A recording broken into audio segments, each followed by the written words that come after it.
Saurabh Mukherjea, founder with Marcellus Investment. Saurabh, good morning. Thank you for joining us. Saurabh, everybody was of the view that one should go ahead and merge PSU banks. Banking sector consolidation perhaps was the best and the only way out to repair some of the PSU banks. But today when BOB has been merged with Dena Bank and Vijaya Bank, the stock is down 12-13%. So the BOB shareholders are not very happy. Sure. I mean, look, it's the best of a bad situation from the country's perspective. Not only do you have a paucity of capital amongst the PSU banks, I think the even greater weakness for the PSU banks is lack of management talent, lack of management bandwidth. You need hundreds of highly capable managers to turn around these 15 to 20 largish PSU banks, and there simply isn't that sort of talent available in the Indian market, certainly not at the salaries that the PSU banks offer. So merging the weaker PSU banks with the stronger ones is an expedient solution, a practical solution from the government's perspective. But as you're saying, the market is saying clearly and rightfully that it's not the best idea for the Bank of Baroda shareholders. I suspect we'll see more such mergers amongst the PSUs, where the more capable PSUs are forced to take on board the less capable PSUs, which is bad news for the shareholders of the better run PSUs. But from the country's perspective, from a practical perspective for the nation as a whole, this is an expedient way to move ahead and make the best of a bad situation. Saurabh, State Bank of India, when they decided to merge their own subsidiaries, it took them 12 to 18 months before they were able to iron out their issues. And these were subsidiaries of State Bank of India. Now BOB, Vijaya Bank and Dena Bank, these are three entities. Yeah. These are three islands. Now one could be big, another could be small, and another could be very small. But the bottom line here is that you're trying to merge three islands. When SBI struggled to merge their own branches into one, I wonder when the islands would be merged, how long the synergy benefits and how long the integration process would take.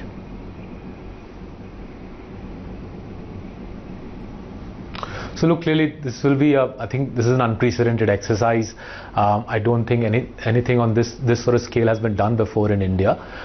So the Anjali Bansal's chairwoman of that merged entity, she's a very capable leader. She's got a big job on her hands, and clearly the consultants and the post-merger integration team has an epic task ahead of them. But from the practical perspective of a stock market investor, I just reiterate my thesis that stay away from PSU banks. If you ever think you'll make money from buying PSU bank stocks at 1 times or 1.2 times price to book and get rich, I think this episode is another sober reminder that minority shareholders, retail investors are best advised to stay away from PSU bank shares. Right. There you can see on the visuals. Remember, 6 Reliance ADAG Group AGMs today, and you can see the trio of Anil Ambani with son Anmol, as well as Tina Ambani just walking in to the AGM venue. We will of course get back to it, and as and when any critical announcement is indeed made. But sort of from the last time that we chatted, the market has come off quite a bit, and irrespective of the government's attempts as well, there doesn't seem to be any relenting in the currency weakness, and on the other hand we continue to face the heat from crude as well. What is it that you're making of the overall market construct? Does it seem like we are out of the woods quite yet?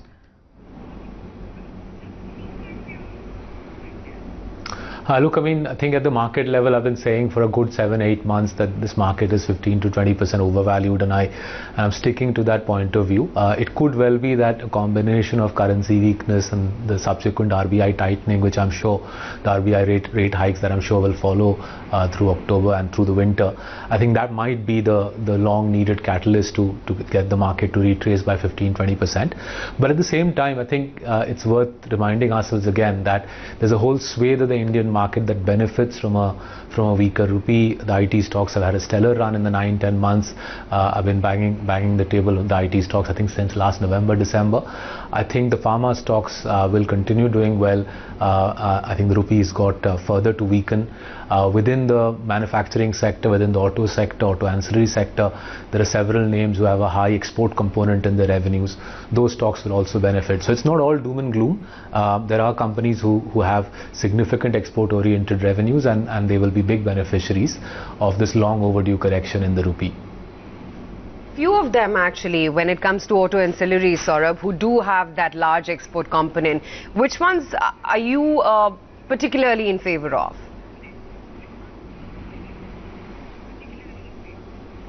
So without sort of giving stock recommendations, because that's not a very clever thing to do live on air, companies who I've seen over the last 3-4 years, reasonably well-run companies, well-managed companies with significant export revenues, I would say Balkrishna Industries stands out as a prominent name in the off-highway tire market.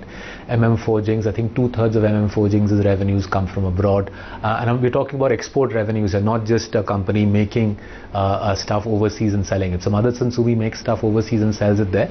It's not really an exporter, but Balkrishna Industries and Forgings, to a lesser extent a Hero Moto, these are relatively well-run companies who will benefit from the rupee coming off.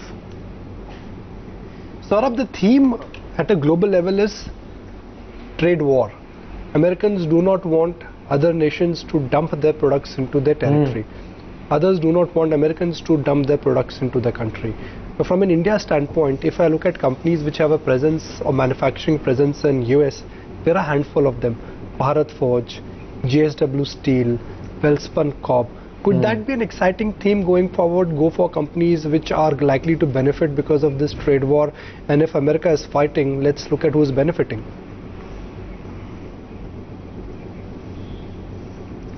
So I think it's an interesting point that you raise, and I have to be honest that whilst I've tried to think through what are the second round, third round effects on our economy of this trade war, as America imposes tariffs, other nations retaliate, America retaliates further. I've tried to think through the second round, third round effects, but I have to confess I haven't got very far. The best I can sort of infer is we're likely to get an inflationary shock across the world as each country, whether it's China, whether it's America, whether it's India, as we erect tariff barriers in retaliation to what America is doing, we will increase the cost of the goods that we use in our day-to-day lives, and as we do that, it will create an inflationary shock across the world, which in effect leads to monetary policy tightening. So that 10 years of record low cost of capital that we have on the back of Lehman Brothers, in a way this is the sort of logical ending to that period. You've had 10 years of super low cost of capital. Stocks have done very well in that decade, whether it's in America or in India, and now we seem to be turning the tide through these tariff walls, which will then create an inflationary shock which pushes up the cost of capital. I think that's as far as I've got to. The natural casualties of that are companies whose raw material is capital, which is financials, 40% of our stock market, and I think the most exposed sector at this juncture as cost of capital continues to rise by the week in our country. Last when we spoke, Saurabh, you continued to believe in the story of pharmaceuticals, and we've seen a solid rally play out, news flow as well positive, and this is just not the domestic names, but I'm even talking about some of the MNC pharma companies. If you look at the mutual fund ownership across the pharma category, you find large chunks even when it comes to MNC pharma. Is it time now to get a little bit selective? And would you say that the best of the rally is behind us?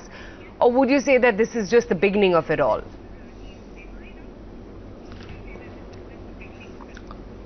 I think I would say it's some time away from getting too selective about pharma or IT.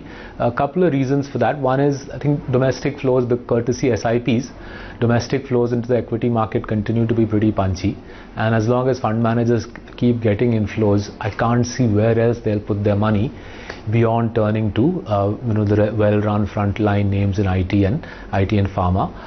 The second thing is it's not obvious that the rupee weakness is sort of over. If the rupee, all the indications are there is more to go in this rupee correction, and as long as that's the case, there'll be good reasons to carry on loading up on frontline names in IT and pharma. So both from a flows perspective and from a fundamental perspective, I think there's more left in the IT pharma rally, not least because it's not clear where else fund managers who are getting flows will invest their monies. A very under-owned sector, but Saurabh, it seems like news flow is just about turning the corner there. Now with clarity when it comes to the sugar sector on ethanol blending prices, would you say that this is a sector to bet on, or purely because of the speculative nature of some of these stocks sometimes and the high debt on their books, you'd say stay away? So look, I mean, this is one of those sectors where there's a nice political cycle to it, insofar as you get closer to elections in the big sugar producing states, there's a strong tendency to gratify the sugar lobby by higher prices. So there is a political cycle to it, but I've never been able to figure out how to second guess the political cycle other than by looking at elections. And to the extent that this is a sector driven by regulations and politicians, I'm not so sure the average investor out there can time his entry and his exit. Fundamentals seem to have very little to do with the sugar sector. You're trying to time political intervention or regulatory intervention, and that makes for a hazardous investing experience.